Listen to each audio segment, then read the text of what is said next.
Bismillahirrahmanirrahim. Assalamualaikum warahmatullahi wabarakatuh. Menjaga persaudaraan merupakan cermin bagi orang-orang yang beriman, karena sesungguhnya persahabatan yang dibangun dengan keikhlasan pasti akan melahirkan persaudaraan yang abadi. Di dalam Al-Quran surah Ali Imran ayat 112, Allah subhanahu wa ta'ala mengingatkan kita, Duribat alaihimuz zillatu aynama thukifu illa bihabli minallah wa habli minan nas. Manusia itu akan ditimpa kehinaan, kesengsaraan, bahkan hidup yang tidak nyaman, kecuali mereka memiliki hubungan yang baik kepada Allah. Hablum minallahnya baik, dan juga mereka memiliki hubungan yang harmonis dengan sesama manusia. Maka diperlukan keseimbangan dalam kehidupan ini antara hablum minallah dan hablum minan nas. Dalam Al-Quran surah Al-Hujurat ayat 10 sampai dengan ayat 12, sesungguhnya Allah subhanahu wa ta'ala memberikan kepada kita pembelajaran yang sangat berharga, betapa perlunya kita menjaga persaudaraan itu. Innamal mu'minuna ikhwatun, sesungguhnya orang-orang yang beriman itu mereka adalah bersaudara. Fa aslihu baina akhawaikum, bahkan kita berkewajiban mendamaikan apabila di antara saudara-saudara kita mereka sedang tidak damai, mereka yang sedang berpecah, mereka yang sedang tidak bersatu. Justru kita wajib mempersatukan mereka kembali. Dalam berbagai hadis Nabi SAW mengingatkan kita, La yu'minu ahadukum hatta yuhibba li akhihi ma yuhibbu li nafsih. Tidak dikatakan beriman seseorang di antara kamu sehingga dia menyayangi saudara-saudaranya sebagaimana dia menyayangi dirinya sendiri.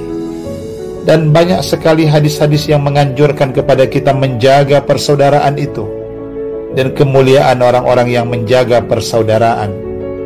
Dalam satu hadis dikatakan, Mallakiya akhahu bima yuhibbu liyusirrahu bidzalika sarahullahu azza wa jalla yaumal qiyamah. Barang siapa yang mendatangi saudaranya, dia bersilaturahim ke tempat saudaranya, bahkan dia membawa buah tangan, sesuatu yang disukai oleh saudaranya, dengan bermaksud dia ingin membahagiakan saudaranya yang dikunjunginya itu, maka dengan sebab itu pun dia akan digembirakan Allah, dibahagiakan Allah nanti pada hari kiamat. Indahnya persaudaraan itu. Bahkan Nabi pun mengatakan, Inna min mujibatil maghfirah idkhalukas surur ala akhikal muslim. Di antara perbuatan yang dapat menghapus dosa-dosamu, gembirakanlah saudara-saudaramu yang muslim. Jangan kita susahkan dia, jangan kita mengganggu ketenangan hidupnya, tapi salinglah kita memberikan rasa bahagia. Allah subhanahu wa ta'ala memberikan kepada kita pembelajaran yang sangat berharga dalam menjaga persaudaraan itu, sebagaimana dalam surah Al-Hujurat ayat 10 sampai dengan ayat 12, bahwa suatu kaum janganlah suka mengejek kaum yang lain. Boleh jadi kaum yang diejek itu lebih baik daripada yang mengejek. Begitu juga seorang wanita, jangan suka memperolok-olok mengejek wanita yang lain. Boleh jadi wanita yang diejek itu lebih baik daripada mereka yang mengejek. Kita kadang-kadang terlupa, semut di seberang lautan bisa terlihat, tetapi gajah yang di depan mata tidak terlihat. Kita terlalu sibuk menilai orang lain, tetapi terkadang kita lupa menilai diri kita sendiri. Al-Quran juga mengingatkan kita, Wala talmidu anfusakum, janganlah kamu mencela dirimu sendiri. Ketika kita mengejek orang lain, ketika kita mencaci maki saudara-saudara kita, sebenarnya kita pun sedang mencaci maki diri kita sendiri. Irhamu man fil ardi yarhamkum man fis sama. Tebarkan kasih sayang kepada saudara-saudaramu yang ada di bumi ini, niscaya kamu pun disayang yang ada di langit. Almar'u ma'aman ahabba, seseorang itu akan dikumpulkan nanti bersama orang-orang yang dia cintai di dunia ini. Sahabat yang dibangun dengan rasa persaudaraan karena Allah, maka mereka pun nanti akan bersama lagi, tidak saja di dunia ini, bahkan dalam kehidupan di akhirat.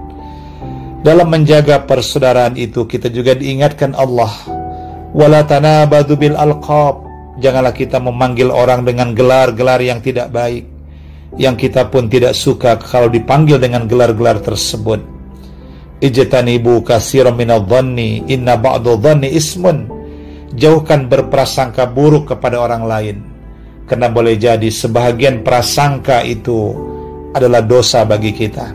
Apalagi menuduh orang lain tanpa ada bukti-bukti yang menguatkan tuduhan itu. Wala tajassasu, dan jangan suka kita mencari-cari kesalahan orang lain. Kita mendengar-dengar kesalahan orang lain dan suka menyebarkan kesalahan orang lain. Wala yaghtab ba'dukum ba'dha, dan jangan pula seseorang di antara kamu menggunjing saudaranya. Dia menceritakan aib saudaranya. Ayuhibbu ahadukum ayyakula lahma akhihi maitam fakarihtumu, apakah kamu suka memakan bangkai daging saudaramu yang telah mati? Tentu kamu akan jijik karenanya. Begitulah dosanya orang yang suka menyebarkan suatu berita-berita buruk tentang orang lain, aib dari saudaranya, yang itu pun tidak tentu bisa dibuktikan kebenarannya. Dalam surah Al-Hujurat ayat 6, Allah Subhanahu wa ta'ala mengingatkan kita, hai orang-orang yang beriman, jika datang kepadamu orang fasik membawa suatu berita, periksalah dengan teliti, agar kamu tidak menimpakan suatu musibah kepada kaum lain tanpa mengetahui keadaan yang sebenarnya. Nanti kamu akan menyesal dari perbuatan tersebut. Inilah perlunya kita lebih menjaga diri kita, menjaga lisan kita daripada hal-hal yang dapat mencelakakan diri kita dan orang lain. Semoga Allah Subhanahu wa ta'ala meridhai persaudaraan kita di dunia, bahkan sampai nanti pada kehidupan di akhirat. Amin ya rabbal alamin. Wassalamualaikum warahmatullahi wabarakatuh.